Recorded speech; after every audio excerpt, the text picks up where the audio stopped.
pembuatan rujak Aceh. Ini mangga coklat ini alami semua nih. Ini yang sudah dikupas.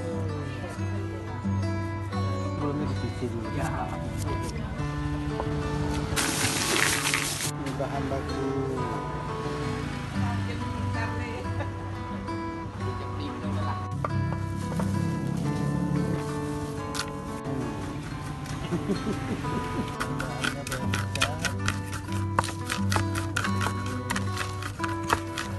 Kimia sama sekali, ini asli alami banget.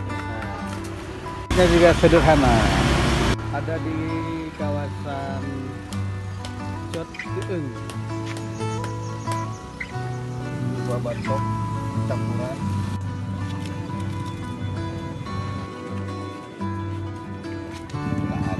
Gula aren.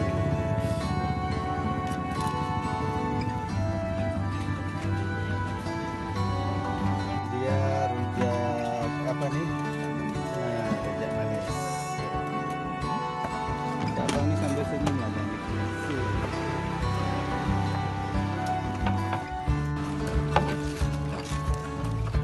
Sepertinya sangat menggiurkan. Bukan Hawaii cancang.